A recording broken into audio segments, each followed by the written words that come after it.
As I said, some of the photos used for memes are actually shape-shifting, and that's the point of using them for memes, to increase the visibility of shape-shifting in the mainstream. Most people probably don't make anything of it, but some may begin to catch on that something isn't right. These two appear in memes, and this is shape-shifting. That's also a clear example of neck elongation on the right.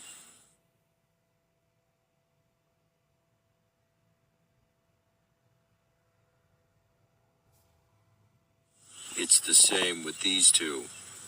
Shape-shifting used in memes, under the guise of humor.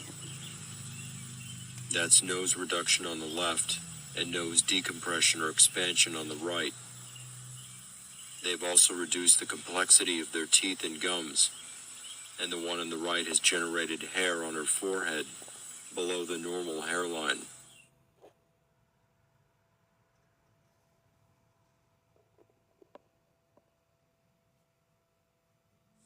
Even though you may think it's photoshopped at first glance, the one on the left is shape-shifting. In addition to the nose, her left eye is moved to a lower position, where it's far out of alignment with the right. She's also reverting the center forehead ridge, and creases have formed over her right eyelid. Again, in the middle photo, you can see that those aren't real pores on his nose. They're just empty craters. The one on the right is classified as Treacher-Collins syndrome, but it's also shape-shifting.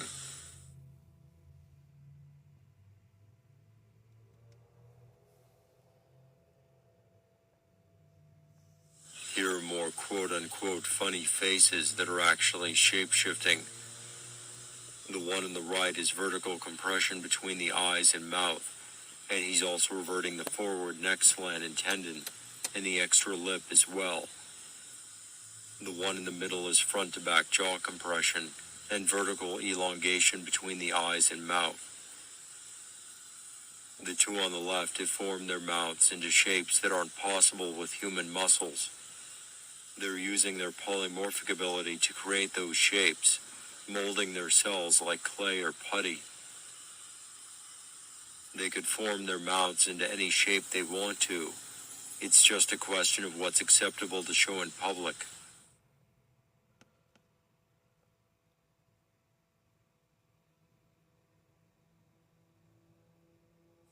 The one on the right is lip and nose enlargement, and she's also reverting the center forehead ridge. The one in the middle is eye and mouth enlargement, and she's also reverting the creases on her jaw and neck. The one on the left is lateral compression in the left side of the skull, and deformation in the shape of the mouth.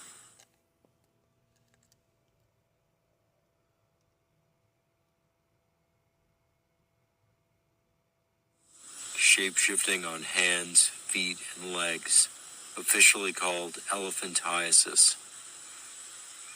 The discovery of this so-called disease originates from Joseph Merrick, the Elephant Man. Of course, Joseph Merrick was a drac, and the whole point was to set up this fake disease to explain all of the shape-shifting people would be seeing in the future.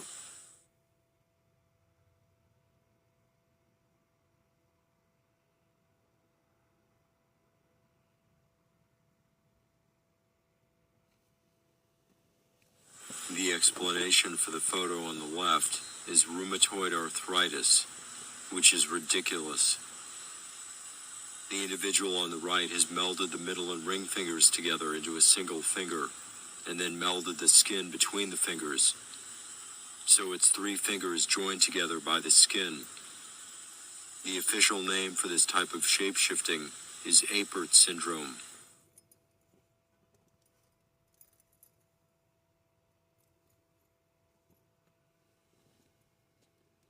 These individuals have morphed their hands into claw-like forms. The two on the right have essentially split their hands apart with 2 fingers on each side, and the ones on the left have gone a step further, reducing to 2 opposing digits, resembling a lobster's claw. As you know, they have 3 fingers in their native forms, so this is actually simpler for them to generate than a human hand. You can find this type of shape-shifting under the terms cleft hands or lobster claw syndrome.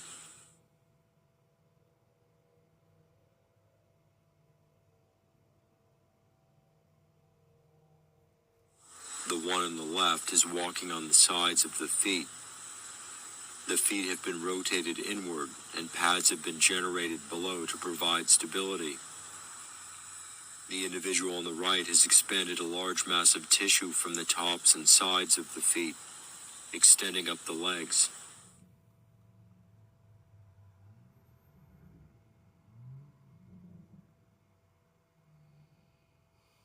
Vintage shape-shifting, probably classified as elephantiasis.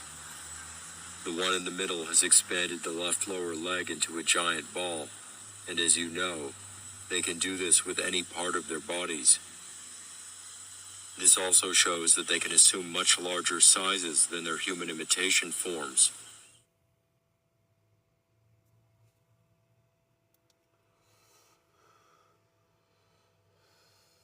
This is from a Bojangles commercial, and I believe that we're looking at actual shape-shifting here. This guy has reformed his hands into imitations of human feet. He already has the imitation code for human feet, so he just imprint that to the cells in his hands, and then he could morph them into feet. As I've said a number of times, their plasticized forms are motivated by their polymorphic ability, not by muscle mechanics. It's not really a foot. It's a plasticized form that has the shape of a foot, that can be externally functional without the bones and muscles of a real foot. So they could have functional feet for hands, or hands for feet, or hands on their shoulders, as you've seen before.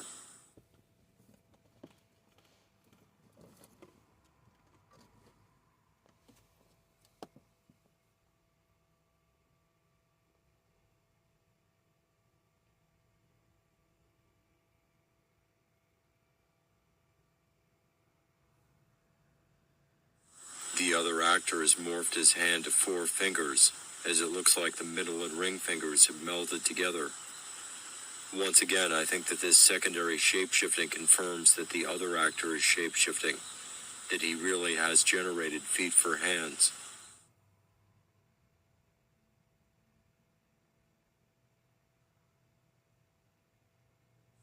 Alterations in the neck and upper chest. From left to right, the official explanations are neurofibromatosis, tumor. In the right frame, notice that his head and neck are shifted off center to his left side. He's also reverting the folds on his abdomen.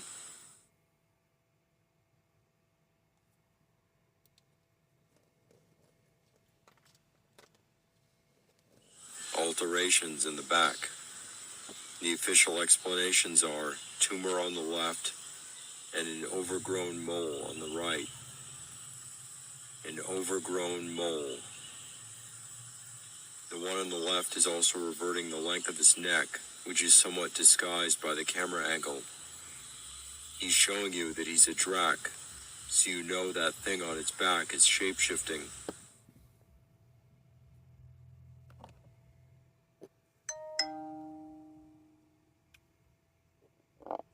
These 3 have generated branch-like formations from their heads. As you've seen with the bark skin, and I've seen in person, I know that this is possible. They can assume forms that look like walking trees, complete with branches and leaves.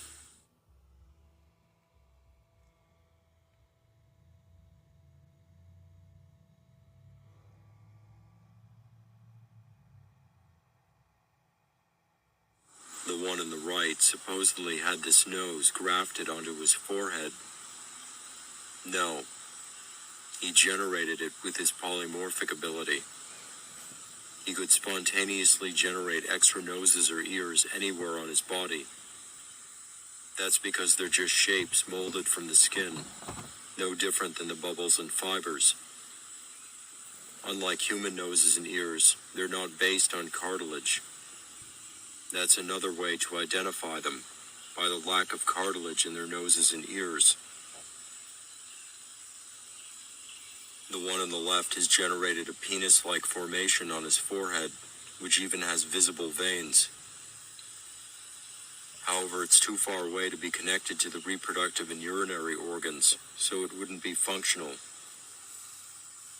Their polymorphic ability is remarkable, but I doubt they could reroute the urethra all the way up to the head.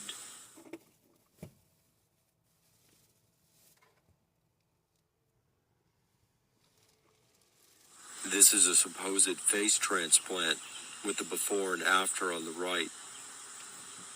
In the before state, his eyes and nose are ungenerated, with skin over the sockets, and not even a hole where his nose used to be. He doesn't really have any lips either. Yet in the after photo, his face looks reasonably normal, except for his mouth being crooked. He has a nose and lips, and the shape of his face has changed, as have his hair type and hairline. It also appears that he has eyes behind the sunglasses, visible on the left side at least. Do you really believe it's possible for surgery to turn what is basically a blank skull into a reasonable facsimile of a human face? Apparently millions of humans do, which tells you why the Dracs are able to control us so easily. In the photo on the left, he's reverting that elongated cranium, so that confirms that he's a Drac. He received a new imitation code and then generated that after face. No surgery necessary, and he did it in an instant.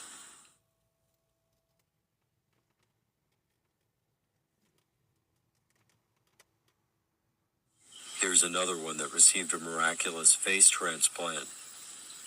Obviously, these are the before shots.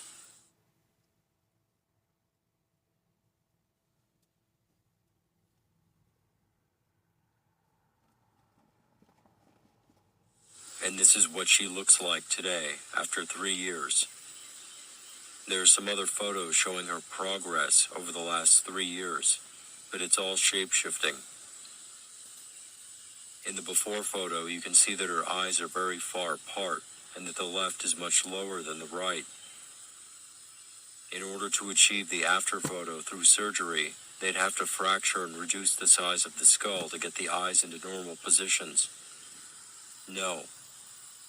This is a Drac that deformed its face from its original human imitation form, and then gradually morphed back in steps to simulate surgery progress. And as you know, they can simulate injuries and generate imitations of scars.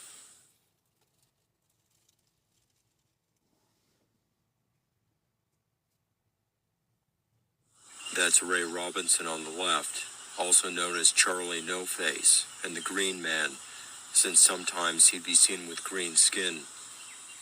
He's ungenerated his eyes and nose, and left a hole in its place.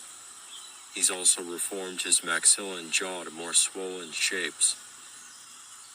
The photo on the right is an attempt to recreate Ray's face, and the signature at the bottom is there to make it seem like it's a Photoshop job. It's not. That one is real too. It's another Drac morphing his face, just like Ray did. He's ungenerated his eyes and nose, and changed the shape of his maxilla and jaw. It's not a perfect copy of Ray's face, but it's reasonably close. You're looking at shape-shifting in both photos.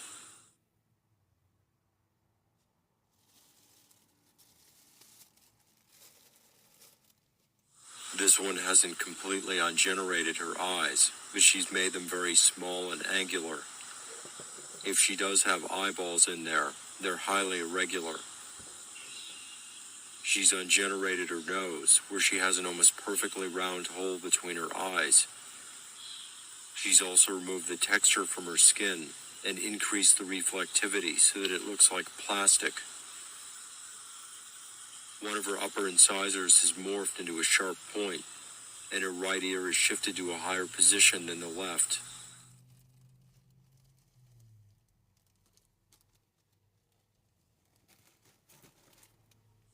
As this shows, they can generate additional teeth beyond their human imitation set and position them anywhere in the mouth. They can also be generated without roots. They don't need to be socketed into the bone like real teeth. They can generate imitations of teeth from soft tissue, without bone underneath.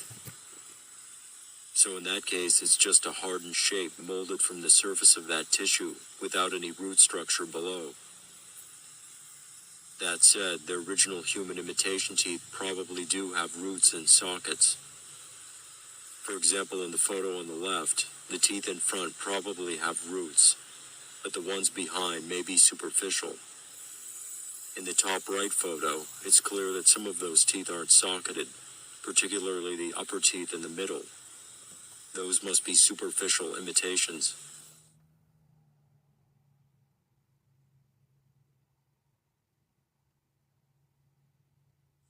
The official explanation for this is noma, gangrene of the face, or cellulitis. No, they're all Dracs shape-shifting. They've ungenerated the tissue around their mouths, exposing the gums and teeth. The ones on the left and top right have rotated their bottom teeth so they point forward, which is impossible with a human jaw. Real teeth are socketed in the jaw, which means that the jaw edge would have to turn out 90 degrees. That's never going to happen with a human jaw. Since these are polymorphic cells molded into the shapes of teeth, they can position them any way they want. They could generate imitations of teeth anywhere on their bodies. In the top right photo, look at the boundary between the skin and gums.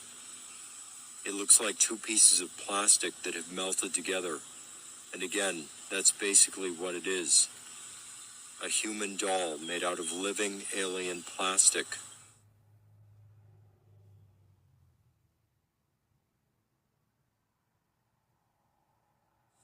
Dracs shape-shifting.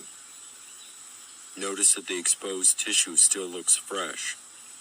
There's no sign of necrosis, except for the separated piece of skin in the middle photo, which is also shape-shifting. No sign of fluids either, blood or pus. That's because they use their polymorphic ability to pull the tissue back without causing any bleeding or cellular damage. You'll see a more dramatic example of this coming up, which will prove my point. Except for the Chinese imitation, the rest are all from Africa. That's because they can get away with it there. People will look at that and say, that's Africa for you. If a white imitation tried to exhibit this kind of shape-shifting in a photo, they wouldn't allow it.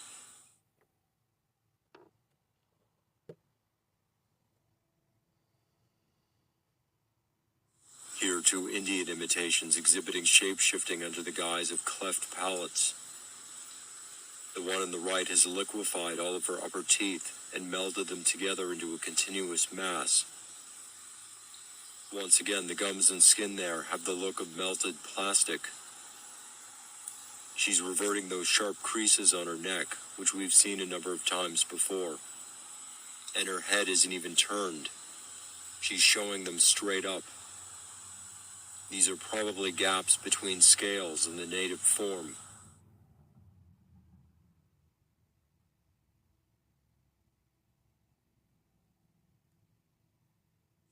Melted plastic. These two have generated similar appearances by liquefying the tissue between their eyes and mouths, where the layers under the skin are exposed. Their eyeballs have also partially liquefied at the bottom and melded together with the tissue under the lower eyelids. The one on the right appears to be reverting its fangs, which look very similar to the ones below, as they've come forward and turned more to the front. The one on the left has turned its bottom row of teeth inward, so that the front sides are facing up. There may be a fang coming out as well, on the left side.